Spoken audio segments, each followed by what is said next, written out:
వి gold trusted gold buyers మీరు తాకట్టు పెట్టిన బంగారాన్ని విడిపించి ఈ రోజు ఉన్న మార్కెట్ ధరకు కొనబడను.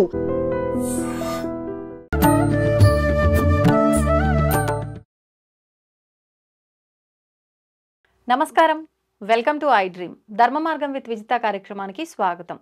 ప్రస్తుతం మనతో పాటు ఉన్నారు దివ్య విశ్వశక్తి పరివార ప్రచారకులు స్వామి ఓం స్వరూప్ గారు. ఇప్పుడు వారితో మాట్లాడి మనకున్న సందేహాలన్నింటినీ కూడా నివృత్తి చేసుకునే ప్రయత్నం చేద్దాం. నమస్కారం అండి. దివ్య శక్తి స్వరూపులందరికీ నా దివ్యాశిషులు. సాధారణంగా ఈ మధ్య కాలంలో స్ట్రెస్ ఎక్కువైపోతుంది. ఎందుకు అంటే అతిగా అతిగా ఆలోచిస్తున్నాము, దీనివల్లే ఆరోగ్యం పాడైపోతుంది, అన్నీ తెలిసి ఎరుకతో ఉండి కూడా ఆలోచిస్తున్నాం. అంటే ఈ ఆలోచనని మనం ఎంత వదిలేద్దామన్నా వదిలేయలేకపోతున్నాము. అంటే మన కర్మకి దీనికి ఏమైనా సంబంధం ఉందా? ఈ ఆలోచనని ఎలా అదుపు చేసుకోగలము? చాలా విశేషమైనటువంటి ప్రశ్న ఇది. అందరికీ అవసరము, తెలుసుకోవాలి ప్రజలందరూ కూడాను. ఆలోచన అనేటువంటిది మానవ సృష్టి ఉన్నప్పటి నుంచి ఉంది. అది డీటెయిల్డ్గా చెప్దామనే ఉద్దేశంతో మొదలు దగ్గర నుంచి మనం వెళ్తున్నాం. అలాగే ఆలోచన లేకుండా ఈ సృష్టి జరగలేదు. బ్రహ్మదేవుడు తన ఆలోచన ద్వారా సంకల్పం, ఆలోచన అంటే సంస్కృతం వాళ్ళు వాడే భాష, సంకల్పం ఆయన చేస్తేనే ఈ యొక్క విశ్వ సృష్టి మొదలైంది. అంటే ఇక్కడ థాట్, అవును, ఆ బ్రహ్మగారి థాటు, సంకల్పం ఇవన్నీ ఒకటే. 200 కోట్లకి 1 కోటి 2 కోట్ల తేడాలో 200 కోట్ల సంవత్సరాలు దరిదాపు క్రితం ఈ సృష్టి మొదలైంది. మనం ఉండే సృష్టి. విశ్వంలో చాలా సృష్టిలు ఉన్నాయి, ఎన్నో విశ్వాలు ఉన్నాయి. అన్నిట్లో కూడా థాట్ వర్క్ చేస్తుంది, క్రియేషన్. అయితే ఇక్కడ మానవుడికి సంబంధం వచ్చేసరికి ఉదయం నుంచి రాత్రి పడుకోబోయేదాకా ప్రాక్టికల్గా ఆలోచనలు ఉంటాయి. నిద్రపోయిన తర్వాతనేమో ప్రమోషన్ల ఆలోచనలు ఉంటాయి. అంటే రేపు పొద్దున ఏం చేయాలి. అంటే మొత్తానికి ఆలోచన లేకుండా ఏ జీవి ఈ శరీరంలో ఉండదు. మా యోగం ద్వారా ఆలోచనలు తగ్గించి స్ట్రెస్సు, తర్వాత భారం తగ్గించడం కోసం, ఆలోచనని పర్వాన్ని స్లో చేయడం కోసం యోగ పద్ధతులు, మన విశ్వ శక్తికి సంబంధించినటువంటి విశ్వంలో దాగిన మొత్తం విశ్వశక్తి అంతా ఒకటే. మనం కూడా విశ్వశక్తికి సంబంధించిన వాళ్ళమే. అందుకని మనని, తల్లిని, బిడ్డని వేరు చేయడానికి ఎవరికి మరి అధికారము లేదు, ఆస్కారము లేదు. ఆ మహావిశ్వంలోంచి వచ్చిందే ఈ యొక్క శరీరంలో ధారణ చేసినటువంటి ఈ యొక్క ఆత్మ. అది విశ్వాత్మ, ఇది మానవాత్మ. ఈ రెండు ఒకటే. కానీ కొన్ని కారణాల వల్ల ఇలా విడిగా రావడం, అనుభవాల కోసం అది రావడం జరిగింది. ఎన్నో జన్మలు ఎత్తుండొచ్చు ఇప్పటి వరకు. అవన్నీ ఆత్మకు గుర్తుంటాయి,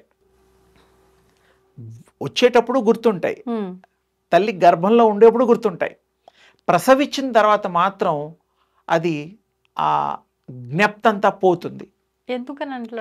ఎందుకు పోతుందంటే ఈ మానవ దేహంలో ధరించినందుకు గర్భంలో ఉన్నప్పుడు కూడా సోల్కి ఆ పవర్స్ ఉంటాయి.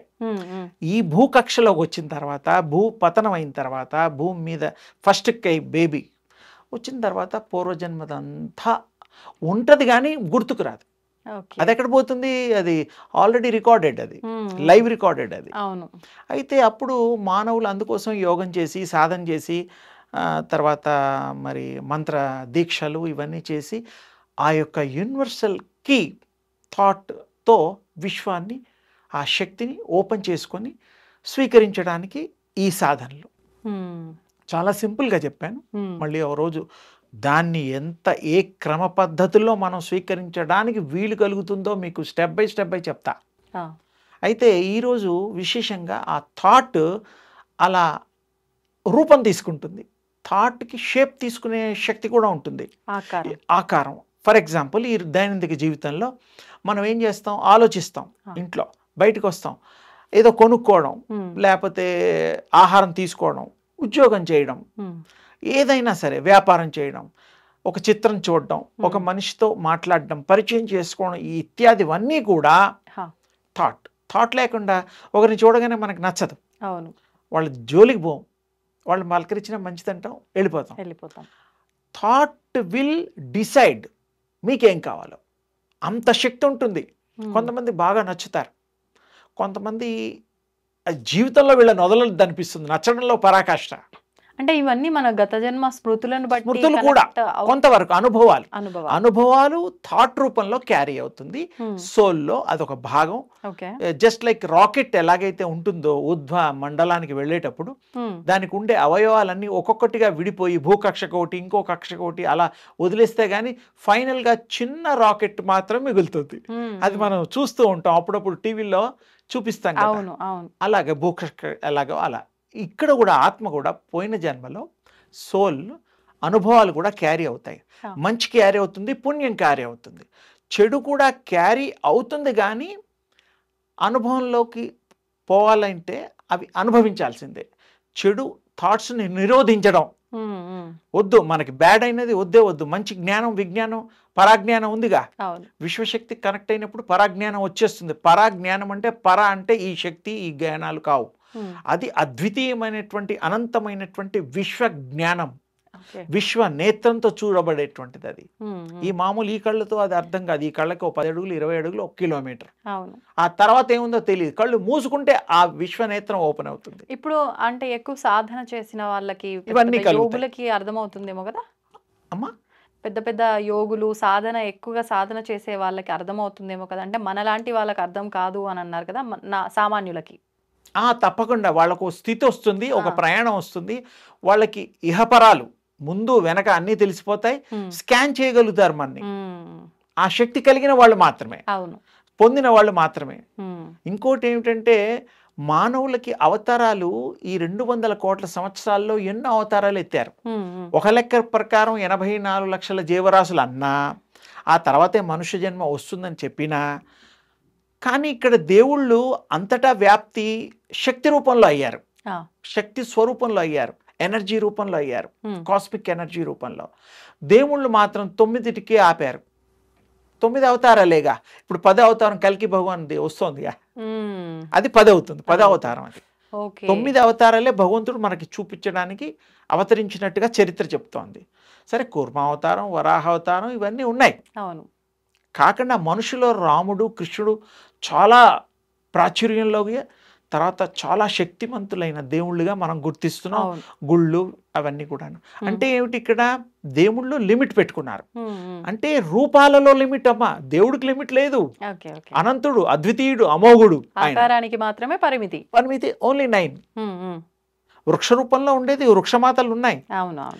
ఇప్పుడు మన గుళ్ళల్లో విష్ణు అంశ అనేటువంటిది దాన్ని రావి చెట్టు, లక్ష్మీ అమ్మవారిది మరి వేప చెట్టు, ఇలా ఉన్నాయి. అంటే ఏమిటి, అక్కడ శక్తి ఉంది, కానీ మనం కొంత కేటగిరైజేషన్ చేశాం కాబట్టి. మరి భగవంతుడు మాత్రం మానవ రూపంలో మాత్రం అప్పుడప్పుడు అవసరాలు అయినప్పుడు అలా కనిపించడం, అవతరించడం వేరు. కానీ అవతారాలు అనేసరికి 9. కానీ మానవుడు 84 లక్షల అవతారాలు ఎత్తినట్టే లెక్క. అంటే ఏదో అవతారం, ఏదో షేప్. అవతారం అంటే అవతరించుట, స్వీకరించుట, అంతే. అవతరించుడాన్ని అవతారం అంటారు. ప్రతి ఒక్క ఆత్మ ఆ 84 లక్షల జీవ అయిన తర్వాత మానవుడు రూపం వస్తుందని మన వాళ్ళు చెప్తున్నారు. మళ్ళీ మనం చేసిన కర్మను బట్టి పాపం చేస్తే మళ్ళీ మొదటి నుంచి అన్ని జన్మలు ఎత్తుతామా? అంటే ఇప్పుడు మీరు ఏ జన్మ ఎత్తకుండా గతించిన జన్మల్ని 0 చేసేసి ఇప్పుడు దైవ స్వరూపంలో దైవాత్మగా, విశ్వాత్మగా మిగిలాలి అంటే మీ థాట్ క్యారీ బాగుండాలి. మంచి థాట్ ఏంటి, నేనే శక్తిని, శక్తి స్వరూపాన్ని నేనే, ఆ శక్తిని ఈ శక్తి అంతా ఒక్కటే, సర్వం ఏకమయం, సర్వాత్మనః ఏకాత్మనః అనే భావంతో, థాట్తో గనక వాడు ధ్యాన స్థితిలో కానీ అనుకోవడం కానీ తన్ను తాను తెలుసుకోవడం కానీ ప్రయత్నం చేస్తే, ఎలాగైతే మనకి ఉదయం పూట సూర్యుడి యొక్క కరుణ పొందడం కోసం మనం ఏం చేసాం, సూర్యోపాసన చక్కగా దేవుళ్ళందరూ చేసినవే నేను కొంచెం ఈ కాలానికి పనికొచ్చేటట్టుగా షార్ట్ కట్లో తొందరగా సిద్ధి పొందడానికి 20 సెకండ్స్ 10 సెకండ్స్ ఒకసారి చూస్తే చాలమ్మా. మీకు అది కంటిన్యూటీగా అనుకోవడం వల్ల ఆ శక్తి మీకు బాడీలోకి ఎంటర్ అవుతూ ఉంటుంది. తర్వాత శక్తి వంతులైపోతారు, శక్తి పుంజాలు మీరే అయిపోతారు. సర్వం మీ ఆర్డర్లోకి వచ్చేస్తుంది. ఎప్పుడు శక్తి సంపాదించిన తర్వాత మాత్రమే, బిఫోర్ దట్ ప్రయత్నం చేయాలి. అది కూడా మన ఆలోచన కరెక్ట్గా ఉంటే ఆలోచన కరెక్ట్గా ఉన్నప్పుడు మీకు సరైన నిర్ణయం తీసుకొని కరెక్ట్గా పరీక్ష రాస్తే పాస్ అవుతాడు. సరైన నిర్ణయం తీసుకొని చక్కటి తల్లిని, పెళ్లి కూతుర్ని ఒప్పుకొని చేసుకుంటే, చక్కటి అమ్మాయిని మెచ్చుకుంటే జీవితాంతం బాగుపడుతుంది. అంటే సింపుల్, అంటే థాట్ ఇక్కడ చాలా పెద్దవాళ్ళ థాట్స్ కూడా మంచి అమ్మాయిని చూడాలి, మంచి అబ్బాయిని చూడాలి అనేది మంచి థాట్. అది వాస్తవం మీరు చెప్పింది. మన ఆలోచన కనుక సరిగ్గా లేదు అంటే, మంచి సరైన selection. ఆలోచన లేకపోతే చాలా అనర్థాల సరైన నిర్ణయాధికారం మనకు వస్తుంది. ఇదంతా భగవంతుడి శక్తి ద్వారా ఇంకా చక్కటి నిర్ణయాధికారం. ప్రతి సెకండ్ మీరు మంచి ఆలోచించగలుగుతారు, మంచి చేయగలుగుతారు, మంచినే స్వీకరించగలుగుతారు, మంచినే పంచి పోషించగలుగుతారు. అందుకని విశ్వాత్మకి మనకి సంబంధం ఉంది. భగవతాత్మ అన్నా ఒకటే, ఆదిపర శక్తి అన్నా ఒకటే, శక్తి అన్నా ఒకటే. మనం శక్తి స్వరూపులం. శక్తి స్వరూపులం అవ్వాలి, మంచి థాట్ క్యారీ చేయాలి. ప్రతి థాట్ ఒక రూపం ఇస్తుంది, అండర్లైన్. ఏ రూపం కావాలన్నా, ఇప్పుడు ఒక వస్తువు తయారు చేస్తాం, శిల్పి ఒక ఆకారాన్ని తయారు చేస్తాడు, థాటే. అలాగే దేవుడు ఆభరణాలు చేసే తండ్రులు ఉన్నారు, వారు కూడా ఆ థాట్తో దేవుడికి ఇంత చక్కటి ఆభరణాలు చెయ్యాలనే ఆ యొక్క మంగళకరమైనటువంటి ఆలోచనతో వాళ్ళు అందరినీ ఆనందించడానికి, స్వాములకి మంచి కళను తీసుకురావడానికి వారు తయారు చేస్తారు. అంటే థాట్, బిహైండ్ థాట్. అలాగే ప్రతిదీ కూడా చేసే, ఇంజనీరింగ్ చదవాలన్నా, మంచి డ్యామ్ కట్టాలన్నా, టీం వర్క్ చేయాలన్నా, ఏ ఫీల్డ్లో అయినా థాట్ లేకుండా ఆ ఫీల్డ్ లేదు. యాక్టింగే కానీ, డాక్టరే కానీ, ఎనీథింగ్.